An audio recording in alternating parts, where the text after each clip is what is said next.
Well, good morning, everyone. Welcome back to the channel. So, as most of you all know, Sylvia Jablonski of Defiance was scheduled to come on Monday, and there was a little mix-up with the staff, and so she wasn't able to come on, and they didn't get back to me in time, and I said still gone live with the live stream and just basically had a discussion on Defiance ETFs and whatnot.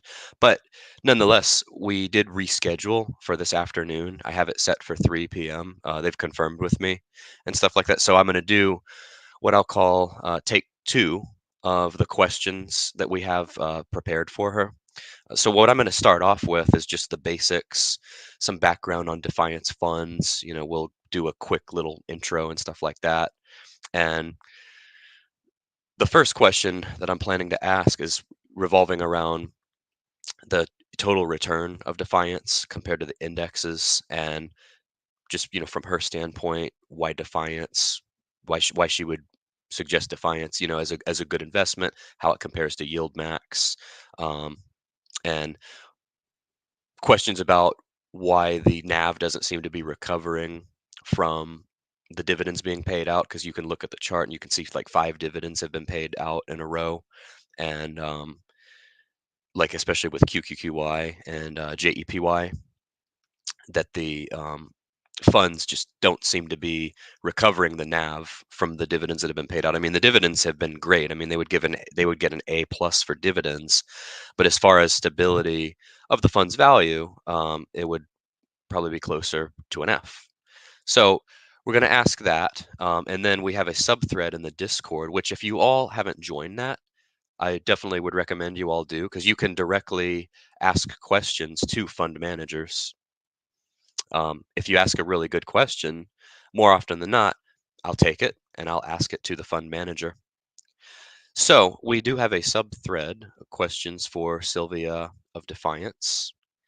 And we do get some funny ones. We get some that I'm not going to ask, that I wouldn't ask.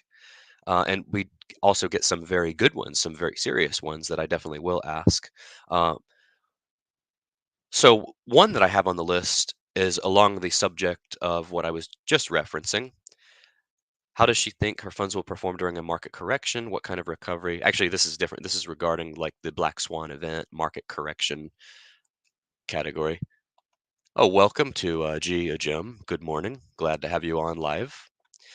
Anyway, so yeah, how would the funds react to like a Black Swan event or market correction or recession? What kind of recovery would they see after that takes place? The charts of the put funds are very concerning. The last few months of up only would be the best case scenario of these funds, because we are in a bullish market right now, and if this is the best we can do in a bull market, where would we be in a bear market?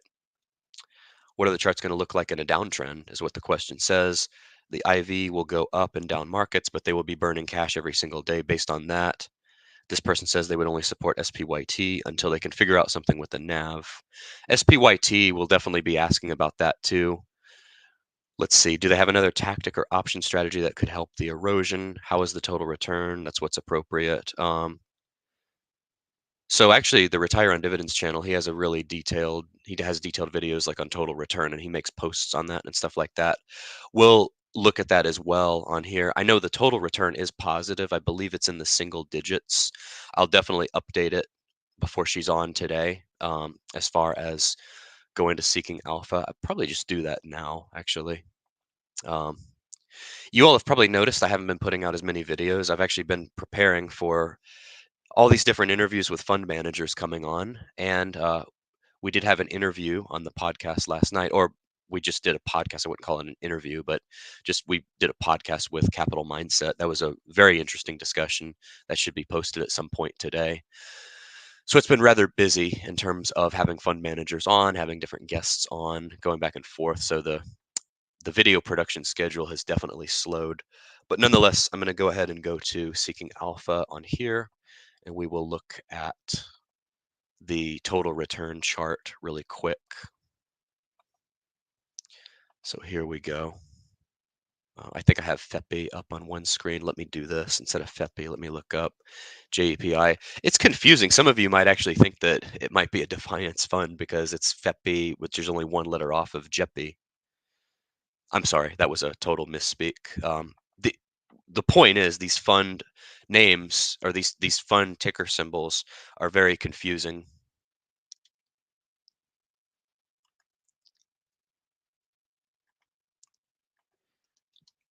We've got JEPI, JEPY, JEPQ. We've got just about every letter in the alphabet. So JEPI, I want to take JEPI and the QQQY, and we'll do a comparison to the indexes, to the Qs. And I know I've done this in other videos before, but I want to do this and definitely get her take on it as well. So in terms of price return, JEPI's down 12.26%. While the S&P, I'm sorry, yeah, while the S&P is up 32.22%, the QQQY is down 18%, while the Qs are up 45%. Now, if we go in terms of total return, and we're going to talk about this with her today, in terms of total return, okay, we do have a positive 10% for each one, but you can see the indexes are far outperforming. It's a big difference. And then if we put in the new one, the SPYT, this one's so new, it's hard to really do a comparison because it's literally, let's see, let me X this out. Um, yeah, it's only been trading since March 7th, and it's already up. So we'll definitely ask questions about the SPYT. And while we're at it, let me add it. Let me add these other two back in.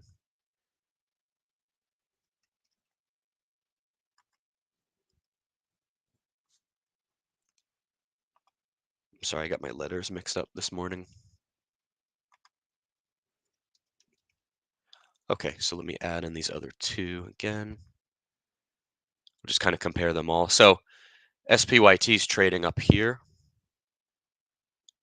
It is in the positive in terms of price return. But again, these two, if we look at total return, of course, we're not going to have a total return for SPYT yet because it hasn't paid a dividend yet. Now, there was a point at the beginning of the year in terms of total return, the QQQY was up 20% and the JEPI was up 14.43%. But these two are both up 10% and SPYT is up 2%. So the other questions that we're going to ask are going to revolve around, let's see, what's the best way to hedge the NAV cliff diving? And this commenter would like us to go over it on the options chain itself. That would be an excellent demonstration. We had Jay try to do that with us, but Jay is obviously very advanced. He's probably, over some people's head at times, including my own. Let's see, 2% is pretty bad. Well, it's so new. I mean, to be fair, it's so new. But the other ones with a 10% total return, um, they're being lapped by the indexes, obviously. So yeah, we'll do that one here. Next one will be what is the recommended method or strategy to invest and make a return using the Defiance funds? This person does DCA, adds units on X dividend date, but is still not showing a real return after months of investing in DCA. Haven't yet taken any money out for day-to-day expenses. No one seems to be answering these basic questions, whether it's Defiance, YieldMax, or any other high-yielding fund managers apart from Curve and EOS.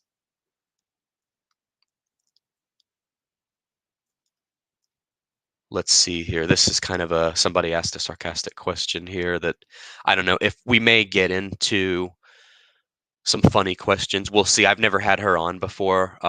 I wouldn't say I have a rapport yet like I do with Jay. I have a pretty good rapport with Jay where I can kind of ask him some funny questions. I will say I don't have the rapport with her like Retire on Dividends does. I guess he told me something like she used to live near him or something, and I saw that he's going to have her on weekly. So talk about having a rapport with a fund manager. That is a new level that I certainly have not hit yet. But we'll see. That's really cool. Kudos to him. Anyway, let's see. Let's see. Somebody says that the people on CNBC hate her funds.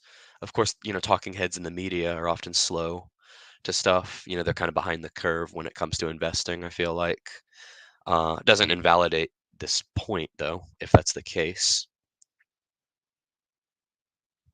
This one question, I may or may not ask it, but it's basically the premise of the question is like, do they study like human psychology or something, or investing psychology to get people into these funds? It's kind of a sarcastic question. I don't know if I would ask it or not. It'll be a game time decision for sure. Will there be reverse splits? We'll get into the reverse split topic for sure. And how would investors protect themselves against the dropping NAV? That's come up several times. Any hedging strategies? How much in percentage terms market price of SPY is the SPYT ETF? The fund always planning to sell daily, zero date to expiration credit spreads, or how many strikes above the current price? Excellent question. If the SPY goes above the upper call strike, then the credit spread will make loss almost equal to what it otherwise would have earned. If it goes below lower call strike and credit spread sold, if that happens, underlying makes profit, but unless you realize that profit by selling all underlying SPY, it will not offset the loss made by the credit spread. And then next day, SPY comes down, you will lose your gain in the underlying SPY as well, kind of a double whammy. It gets worse if SPY keeps whipsawing up and down and crossing upper call of sold credit spread. If the situation fund will lose it when it goes up in credit spread and will not sustain the upside gain, it comes back immediately. Any thoughts on how to mitigate this or any back testing around this? Great question. There was another question that came up that she actually answered on the Retire on Dividends interview. Yeah, SoFi actually had weekly funds before. I guess it was WKLY and TGIF, and they're gone. So that's rather interesting. I guess as far as weekly funds, and that'll come up too if Defiance is planning on copying the Roundhill strategy of weekly dividend paying. And then more questions, of course, about the QQQI, IWMY, and JPY stabilization of the NAV. So far, the problem with the fund seems to be that they never can recover back to the previous month's high. It's very common, it seems like, with these dividend ETFs. And then there's a lot more questions from the same person who asked some really good questions. So we won't give everything away. Um, let's see. Similar. So someone asked, similar to SPYT, will there be a fund for the Nasdaq? I think she already answered that. There will be. They've actually got the tickers out already, if I'm not mistaken. But anyway, so this is a preview. Like I said, wanted to mention some of the questions and look over the fund performance and things like that before we actually have her on. Like I said, she was supposed to be on Monday. There was some mix up with the staff. They got back to me after I did the live stream Monday and told me there was a mix up, and then we rescheduled for this afternoon at 3. So I look forward to seeing you all on live. Remember, if you all join live and you ask an excellent question live, there's always a chance that you can get your question asked and answered live. I actually do that a lot in the J interviews. So anyway, thank you all for tuning in. I'm looking forward to a good discussion with Sylvia. Like, comment, and subscribe if you haven't already, and we will see you all very soon. Thanks so much. Take care. Bye.